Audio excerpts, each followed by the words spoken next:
Hi, my name is Abigail Altum Norman, and today I'm going to be talking to you about counseling in the LGBTQIA plus community. The first thing that I'm going to talk to you about is the importance and relevance of this topic. The first thing you need to do is understand the LGBTQIA plus acronym. So I'm going to go through that with you. L stands for lesbian, G, gay, B, bisexual, T, trans, Q, queer questioning, I, intersex, A, asexual, and the plus at the end of the acronym represents anyone whose sexuality is not listed in the previous part of the acronym but still identifies as part of the community. Some examples of this would include two-spirit, non-binary, pansexual, demisexual, aromantic, gender fluid, and agender. A counselor's bias and personal awareness. What does being biased mean? When a counselor is biased, it means that they favor a certain perspective or opinion over any others, which can lead them to not being able to give objective advice. What does it mean for a counselor to be personally aware?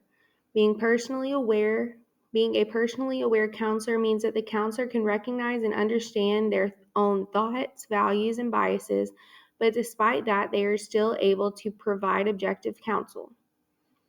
Why is it important for counselors to confront their biases?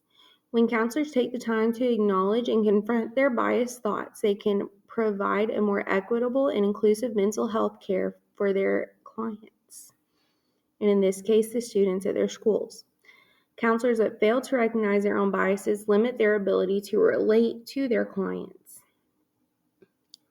Why is it important for a counselor to be personally aware? Being self-aware enables the counselor to question their own thoughts, feelings, and biases, which will help them relate to their clients more, in turn making them a more effective counselor. Role of the LGBTQIA community in schools.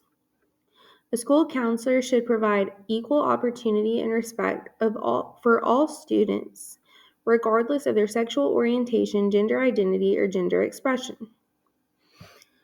Experiences at school can be significantly more difficult for the students that identify as part of the LGBTQIA plus community, and school counselors are working to eliminate barriers that students in the LGBTQIA plus community face that hinder their development and academic achievement.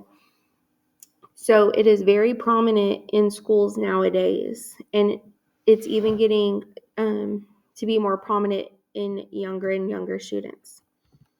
Here's some of the research that's been conducted over the LGBTQIA plus community. Here are some statistics that I found important and relevant. It is estimated that 9.5% of youth in the United States ages 13 to 17 identify as LGBTQIA+, and approximately 18,000 of those youth live in Arkansas. LGBTQIA+ youth are more at risk to commit suicide and have mental health problems like depression and anxiety. The average age that LGBTQIA+ youth disclose their sexual orientations to their friends was 12.7 years old, and at 13.5 years old to a family member. So you can see that these age ranges are right when they would be around middle school, junior high, and secondary. So it's going to be very prominent within the schools, which is why it's important for counselors to acknowledge it.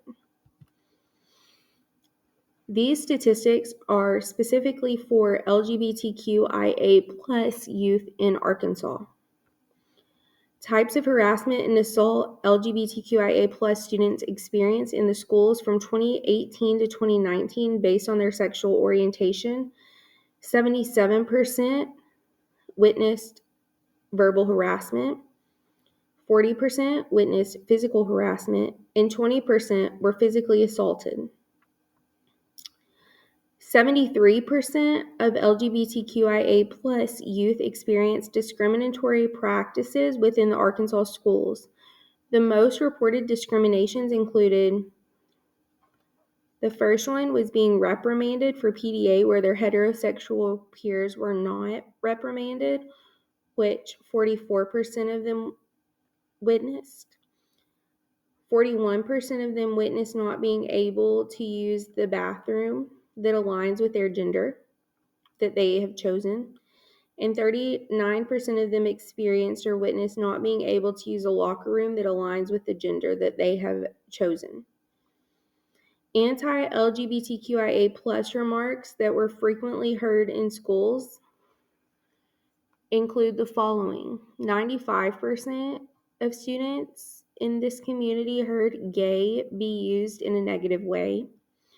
89% heard negative remarks about their gender expression. 81% heard negative remarks about transgender people. And 86% heard other homophobic remarks. So you can see that even though we are in a southern state, that these issues are still very prominent, which some may not realize. There are many mental health impacts on these students in the LGBTQIA plus community. In the past year, 39% of these youth considered attempting suicide, while 12% of those actually attempted the suicide. In the past year, 49% of LGBTQIA plus youth between the ages of 13 to 17 experienced bullying, which caused increased thoughts of self-harm and suicide. Percentages of LGBTQIA plus youth that experienced mental health struggles were as follows. 66% of them experienced anxiety, while 53% of them experienced depression. 84% of LGBTQIA plus youth wanted mental health care, but 50% of those youth were not able to access it. To the right, you can see a graph that represents different ethnicities and the amount of youth of that ethnicity that considered suicide in the past year and those that attempted suicide in the past year. So a significant amount of more students considered suicide than those that actually attempted it. But you can see that in minority ethnicities that they were higher than those of the white and Caucasian ethnicity that considered or attempted the suicide. So this is prominent for all ethnicities and races and needs to be looked at, researched, and paid attention to.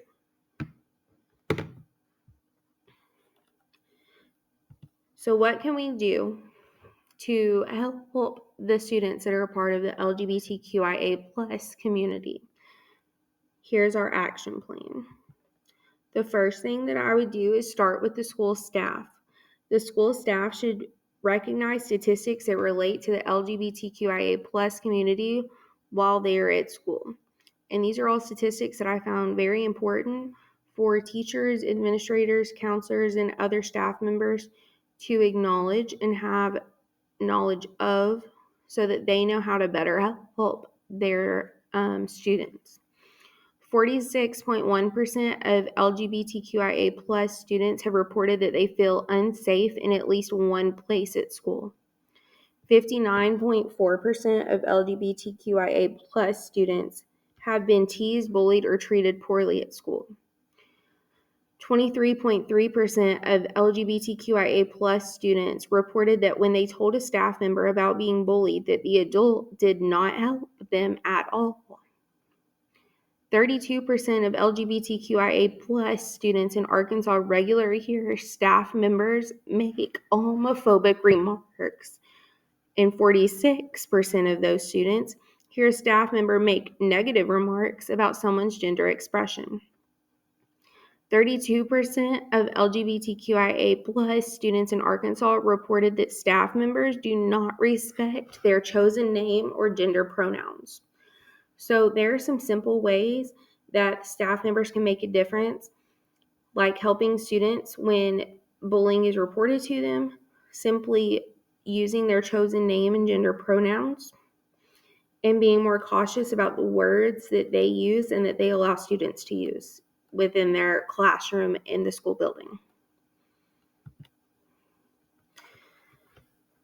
Counselors should ensure that teachers and staff members have the appropriate training and professional development to support LGBTQIA plus students in their classrooms and schools.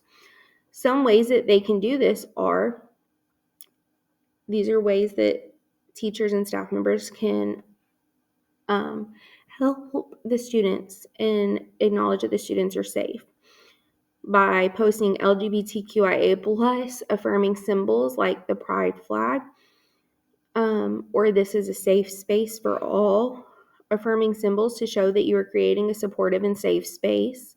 Place age-appropriate books that teach about the LGBTQIA plus people in history in libraries. That can be in your classroom or school library. Consistently use their chosen name and pronouns like mentioned before. Support the LGBTQIA plus students if they confide in you that they are being bullied or harassed. Advocate for LGBTQIA plus inclusive practices to decrease discriminatory practices within the school. Take part in professional development training to recognize their own personal biases, because you may not even realize that you have a personal bias. And create or support a Gender and Sexuality Alliance, also known as GSA, in secondary schools to provide support. Here are some things that the counselors can do for the role of the counselor. It's important that the counselors know how to support the LGBTQIA plus community as a school counselor. While it is important to educate the rest of the school staff, there are also things that the counselor should be doing, which includes, but is not limited to, providing counseling for students that question their sexual orientation and gender identity, counsel students about why it is important to accept others without being judgmental, advocate for equitable academic and extracurricular opportunities for all students, including those that are a part of the LGBTQIA plus community, advocate for students in the LGBTQIA plus community to use the facilities like the restrooms, locker rooms, etc., for the gender that they associate with, or even in a gender-neutral bathroom, and help improve the school climate by educating others to cease offensive language, harassment, and bullying. They can also support the LGBTQIA plus community by providing a safe space for all students, including those in that community, modeling inclusive language for all sexual orientations and gender identities, and supporting students that face bullying, harassment, and other discriminations. So what will I do specifically to support students in the LGBTQIA plus community? First of all, I will stay up to date on ways to support this community through professional development, research, and literature. I will support families with children that identify as LGBTQIA plus by helping them navigate through questions that they may have and helping them access local resources that they may need, since this may be a new topic for their family to experience. And I'll advocate for the members of the LGBTQIA plus community and provide safe spaces for them while at school. All of this information came from these references, and I hope you learned something about how to advocate for the LGBTQIA plus community. Thank you. Have a good night.